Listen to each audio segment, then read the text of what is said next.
All in a Day's Work, where employee relations issues meet workplace solutions. This show is an open forum to help employees and managers meet in the middle as they strive for greater productivity and more harmony in the workplace. Stephen Hollingsworth is a motivational speaker and an employee relations specialist. Welcome to All in a Day's Work with your host, Stephen Hollingsworth. Hello, and welcome everybody to All in a Day's Work. I am your host, Stephen Hollingsworth, and we have a great show for you today. I have two guests with me, and I'm so happy to have them in the studio. My first guest is Mr. Claude Logan. He's the Chief Executive Officer and President of Institutional Food Service Management. Welcome, Mr. Logan. Welcome. It's good to be here today. And with him as well is Mr. Anthony Logan, and he's the Vice President of Operations for Institutional Food Service Management. Welcome, sir. Thank you very much. Now, gentlemen, we're going to get into this, and I know my guests are really ready for this. We're going to talk a little bit about your employee relations, but before we get started with that, I'd like to know a little bit about your operation. Can you tell me a little bit about it? Certainly. Currently, we're a food service provider for the Las Vegas Detention and Enforcement Facility. We provide the meals for the inmate and staff at that particular facility. We employ over 15 employees, and we manage over 34 inmate workers in that process. Now, I know a little bit about you, so can you tell me a little bit about how you really went from an employee to an employer? Well, basically, they wouldn't give me a raise. Okay. That's a good reason. So I started my own business, and we bid for contracts. The contract is up for bid. We started our own business, bid on the contract, and we were successful in getting the contract for the Clark County Detention Center in 1997, and consequently we got the contract for the city as well. And at that point, we were employing over 50 people. Okay. Now, Mr. Anthony, can you tell me how you decided to come on board? Well, it was a family operation, and I was asked to get involved with him. And I thought it was a good opportunity for myself to try to get into the business with him. Okay. Now, you guys employ, you said up to 15 people right now. Can you tell me a little bit about what you look for in an employee? Well, first thing you want to look for someone who is going to be loyal to the organization. Mm-hmm. And in the type of facility that we're in, you also have to look for someone with a strong personality, good character, because we were working in and indirectly with inmate workers. Mm-hmm. So they have to be strong enough to go into a correctional facility, withstand the rigors of being locked down during the work period, and have a lot of restrictions doing work. So you have to look for someone with that type of character and motivation and ability to be able to survive that type of environment. Okay. Now, with the economic times being as they are, I know a lot of people are looking for positions. Do you think that people who might not have the qualifications specifically for what you're looking for, should they still apply? Well, we're always looking for people to apply, and we don't have a lot of jobs that's specific to talents, unless you're a cook or a chef. But if you're a food server, that doesn't require a lot of training, or if you're a prep cook or something of that nature, we would train you on everything that you need to do. As a matter of fact, we train the inmates at that facility, so when they're out of the facility, they can go out and try to get jobs in the culinary industry as dishwashers, prep porters, and things of that nature. Now, as your employees do come in, when you get a chance to interview them, I know both of you get a chance to interview the employees. Do you look for someone that is just a hard worker, or do you look for, like you said, someone who might have those experiences? Do you think that you can just train a person, or are you looking for those who are just going to be hard working and give you their all? You want to answer that one? Well, we're looking for people that, mostly we're looking for people that need work. Mm-hmm. We want people that want to work, people that's going to be loyal to the company. Of course, we're trying to give everybody a chance to get a job. Mm-hmm. So when it comes to loyalty, are you looking for those that are going to give you their all, or are you looking for people who are coming and going to maybe even use you as a springboard to a different job? Well, we certainly like to have our employees get a lot of experience by working with us, and we encourage them to look for bigger and better and more permanent career type jobs on the Strip and things of that nature. We have a lot of employees who've successfully made that transition to the Strip, and because they had correctional background, it certainly carried a lot of weight with some of the people during the hiring at the hotels and restaurants around town. So we're kind of like a turnover to try to get low income and low risk individuals who don't have a lot of education, who don't have a lot of assets as far as job relocation going, and get them situated and get them an opportunity to put something on their resume so they can move forward and up and be able to take care of their families like everyone wants to. Now, being someone myself who's had a lot of jobs, because I was always looking for a specific type of job that was going to be my own, do you have those people who come to you and end up staying with you for a long time? Oh, absolutely. I have a gentleman who just retired from Institutional Food Service Management, has been with me since 1987. Wow. I have, and we employ. We have a 68-year-old lady who's working with us, been working with us for quite some time. Most of our upper-level management people who are supervisors or directors or have been with us for well over 8 years. Mm-hmm. Now, when you come in and you bring your employees in, how do you make them feel like they are more a part of your company than just employees? Well, we always let the employees know. We meet with them monthly for safety and training, especially being in a correctional environment. And we let them know we work together. You don't work for me, you work with me. And as a team, we can succeed. And we let them understand how the job that they're going to be doing is directly related to our ability to make a profit. And if we're able to make a profit, then we're able to increase their wages. Mm-hmm. So if we're not able to increase their wages or make a profit, then if they're not watching the inmates who's maybe stealing a couple of milks, that milk may end up being worth $10,000 at the end of the year. Mm-hmm. It can certainly be a detriment to the company. So we let them know that their effort is directly responsible for any success that we have, that it's a team effort, and we want to make sure we employ the team concept in what we do. And so they understand the business, understand how it affects them, not just giving them directives, but they need to understand how the business affects them indirectly for profit margins and things of that nature. So they understand what they need to do in order to increase their wages and increase their ability to move upward. Now, see, I think that is a great point that needs to be addressed, because so many companies, just speaking to some of the people that I've talked to about their jobs, they're not happy. And the reason being because they are always being told that you should just be happy to have a job. And they feel like they're just employees and not a big part of that. So it sounds like you have your hands right where it needs to be when it comes to stroking the employee's ego. Well, we understand that wages are very, very important to the livelihood of our employees. But more important than wages is gratitude and feeling a sense of worth. And if they feel a part of the business and they feel like what they're doing, and that the management team is grateful for the effort that they put out, and then they can feel a part of the team, and then it increases their feeling of worth. And that's what we want to make sure that our employees feel, that they are worthy, and that we appreciate any and all efforts that they put together in order to make us successful, and that they don't make me successful, they make us all successful. And that's why it's important to have frequent meetings with them. So we have our entire staff together once a month for training, and we also give them the opportunity to let us know if they have any grievances or if they have any suggestions that may make the job easier. We take all suggestions and try to implement them if they are noteworthy. Now, see, that you just answered so many of my other questions. One of the things that I was going to ask you is, how do you bridge that difference that exists between an employer and an employee, or an employee and upper management? Because I know that's a dynamic that a lot of people have tried to do, and it always seems like there's a great separation there.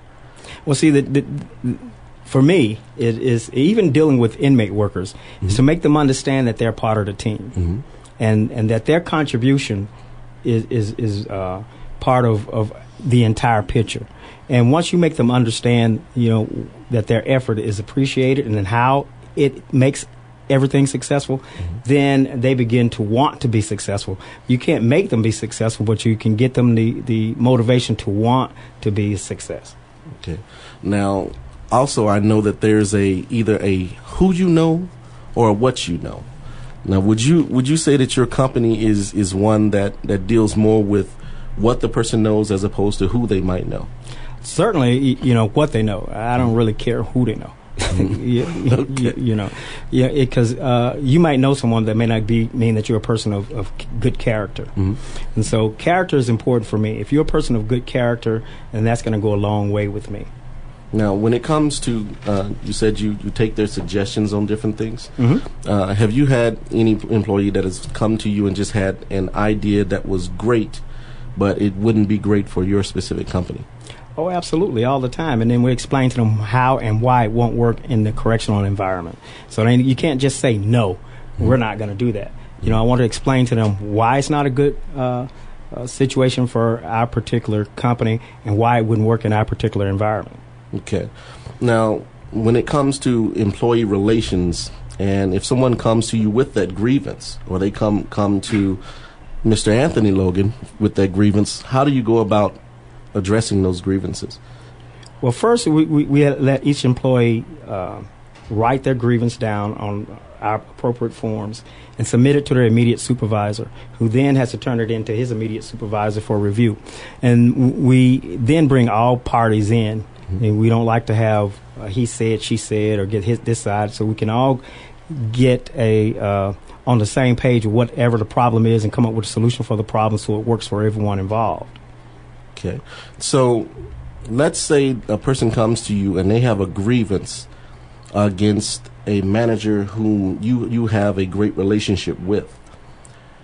Do you automatically give that manager the benefit of a doubt, or do you allow yourself to actually listen to exactly what that employee says? No, we had a situation like that recently where one of our employees was feeling abused by a long-time manager or supervisor who'd been with us for quite some time, kind of well-liked through most of the company. However, we listened to an employee actually walked off the shift. And when she came to pick up her check, I had an extensive conversation with her. She explained what the situation was with that particular supervisor. I listened to her and put her back to work on a different shift with a different supervisor. So, at any given time, you can have conflict between any two individuals, regardless of whether they're a good employee or a bad employee, whether you've worked with them a long time or whether you think that they're the greatest thing since sliced cheese. They can still have issues with any other employee. So you have to take each and every issue as an important issue. It may not seem like a very important issue to you in the great scheme of things, but to that one individual, it's all important. And you have to understand that this is all-consuming, all-important, even if it's just a perception on that particular individual's part, as was this one. You still have to understand that's their perception and try to overcome the perception and then put them into a workplace environment that doesn't appear to be hostile to them. So everyone involved can be happy. Okay. Well, gentlemen, if you'd hold on for just 1 minute, we're going to pay a few bills. And this is All in a Day's Work with Stephen Hollingsworth. We'll be right back with more with my special guest, the Logans.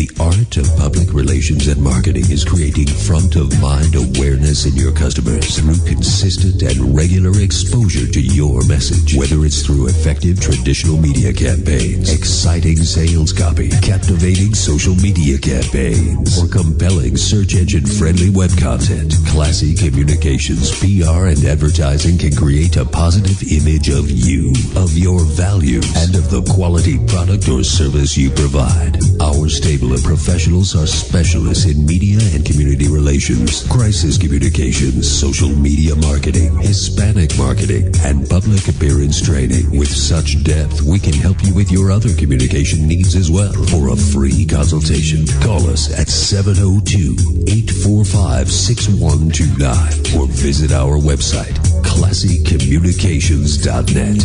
Classy Communications, where words sing. I'm the only one in school that can tie his own shoes. Most kids make fun of me because I still believe in the tooth fairy. A third of the kids in my 8th grade class drink alcohol regularly. Over 99% of my class has been offered illegal drugs. Half of my college classmates binge drink, abuse drugs, or do both. But the frequent dinners I had with my family have helped make sure I'm not one of them. Learn more about the National Center on Addiction and Substance Abuse at Columbia University's Family Day at casafamilyday.org. Dinner makes a difference.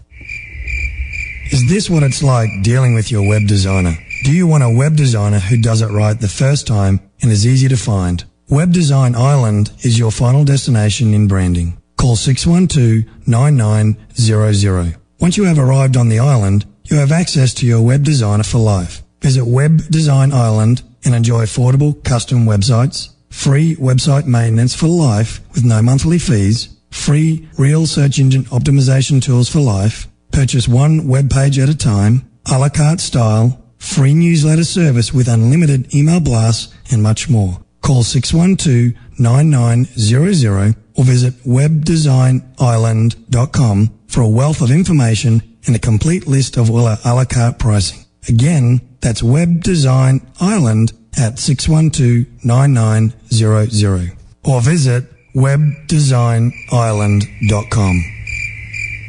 I'm Guy Dawson, the host of PR Connections, a forum for businesses, nonprofits, and celebrities to showcase what they do. Join us every Wednesday afternoon at 1 o'clock to learn cutting-edge concepts in public relations, personal development, and business networking. Our business education series features successful entrepreneurs sharing the knowledge that has taken them to the top of their fields. That's PR Connections with Guy Dawson every Wednesday afternoon at 1 o'clock. PR Connections is brought to you by Classic Communications, a full-service public relations firm where words sing. Listen to PR Connections every Wednesday afternoon at 1 o'clock.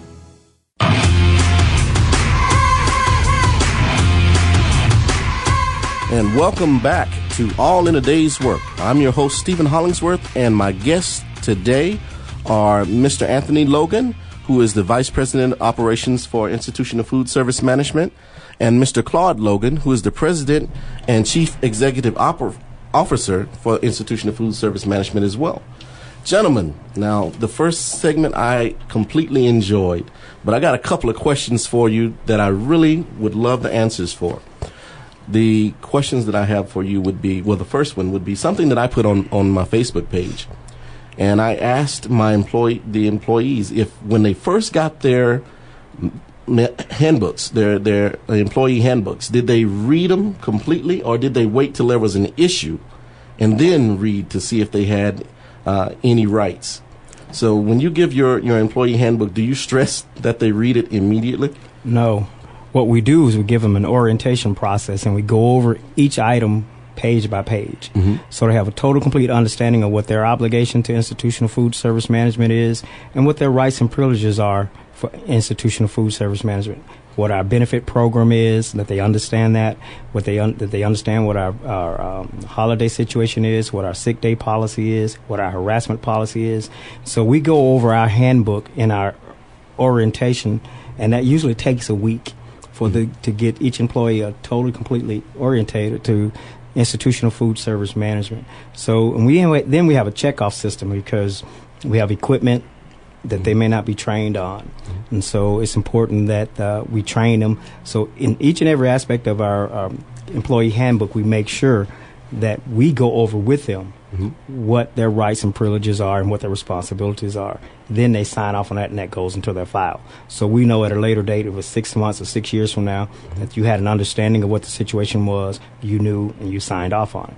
Now, have you ever had an employee come in and they were hired for a specific job, and you've had to move them from one job to another job? Did you ask if that was okay with the employee, or did you allow them to know that this was important for the company, that they switch jobs? Oh, no, well, both. We explain to them that they don't have the ability. Maybe we hire someone to be a shift supervisor, and he didn't have the ability to manage or even manage a function with inmates. We explain to him, this is really not working out for us. We don't think that you feel comfortable working with inmates, and then I let him explain what the situation is, and we say, well, we have this particular opportunity that may be better suited for you. If you'd like, we can train you on this particular aspect of the job, and you can stay with us, or we may have to let you go. And then we'll let it be their decision to take a transfer, and or to self-terminate. Okay, now, when it comes to that, do you believe in a person being promoted from a position that they might have started at a lower level and now they have proven to be a loyal employee, one that works hard? Do you push internal promotions, or do you look to hire from the outside first? I personally prefer internal promotions because those particular individuals know the company, they know what we're about, and they know the operation. But not all the time can they make that transition from just everyday labor person to management. So we'll try to train them, give them ample time to absorb the training, and if it doesn't take, then we'll give them opportunity to go back to their original spot, or give them opportunity to self-terminate. Now, when it comes to that, I know for a fact I've had to see this as well, where a person has been promoted from within, and they've had the opportunity to actually become a supervisor, but they still have such a relationship with the employees that they allow the employees to get away with a little bit more than they would if they didn't know these people. Is that something that you've had to deal with at all? Well, that happens to large employers as well as small employers. And the key is to make sure that your management is accountable for the actions of their subordinate, that their work is boss imposed and not subordinate imposed. And if they start letting the subordinates impose upon them what the directions and priorities are, then we have to let them know that you are not doing your job. Okay.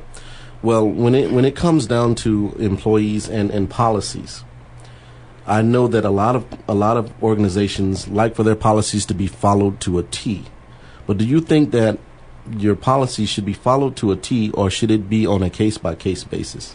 Well, personally, I think everything, that there's gray in each situation, and there are variables to each situation, so you have to take everything on a case-by-case basis.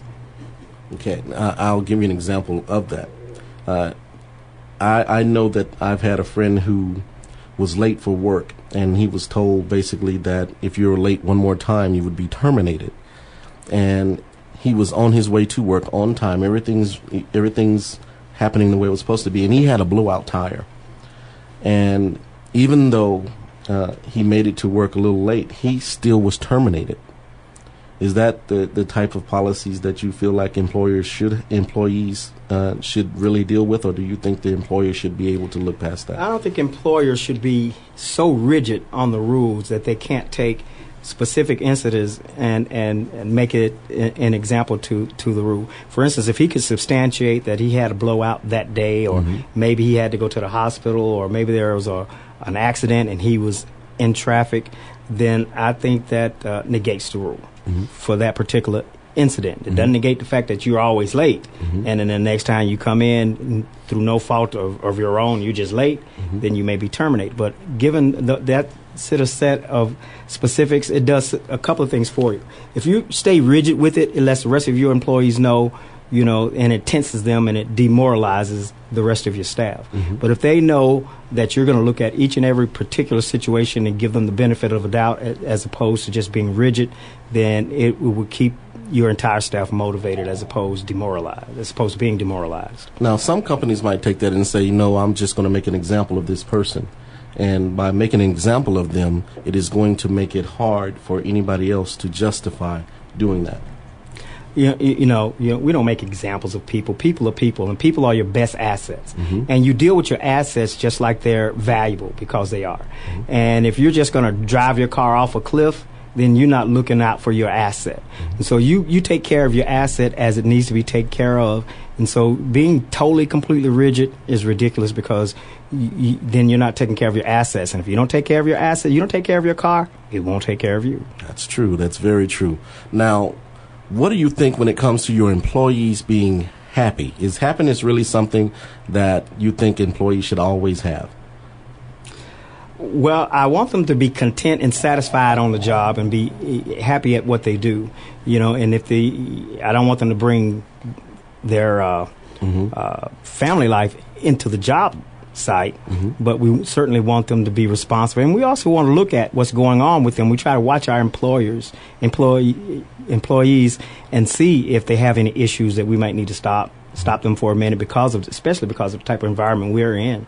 And we've had to send employees home because they were having an emotional breakdown or they were just sick. And it is incumbent on management to manage their assets. You know, if this person is ill today, it's not the best place for them today, then we need to make adjustments based on what that particular individual needs. And if you invest into your employees that way, then you'll come out better having a happier employee that's happier with the company, whether he's got a happy family life or not. You want them to be happy with the company. You might not make the best wages, but you got a good working environment, and it's your work environment, your culture of your work environment that's going to keep your employees happy, loyal, and doing a good job for you. Because you got to remember, as an employer, you're not doing the work. That's true. That is very true. You're not doing the work. They're doing the work. Now, gentlemen, if you could give me one more piece of advice for an employer and an employee, what would it be? Listen. Listen to your employees, especially if they have any suggestions. Listen to what's going on and try to be observant as to what's going on in your own operation. Now, I would like to thank you both for coming. Oh, this has been a wonderful show. You have me where I'm ready to apply. I really am ready to apply. It sounds like a wonderful place to work, and I wish you more success in all that you do. Well, thank you very much. It's been a pleasure to be here. Now, if you would like to contact you, how would they go about contacting you? You can contact Institution of Food Service Management via email at ifmcorplv@aol.com, or you can reach us inside of our offices inside of the Las Vegas Detention Center at 229-6174. That's area code 702-229-6174. Now, that is for everyone that is looking for a job. If you are looking for a job and you really want to be a hard worker and you want to have a happy work environment, this sounds like just the place for you. Thank you again. Thank you. And thank everyone for listening to us today. We really had a lot of fun. We learned a lot about the way employers are supposed to be and how employees should be respected. If you would like to hear more about us or you would like to get in touch with me, you can always contact me at my Facebook at Stephen Hollingsworth at facebook.com, or you can also send me an email at stephenhollingsworth@hotmail.com. Once again, that's stephenhollingsworth@hotmail.com. This is the one, the only, All in a Day's Work show. We are here to allow employees to voice their opinions and employers to let people know that they really are not the bad guys. Always stay tuned and know this. It is always good to have a job, but it's better to have one that you love. Thank you. I'm Stephen Hollingsworth. Bye-bye.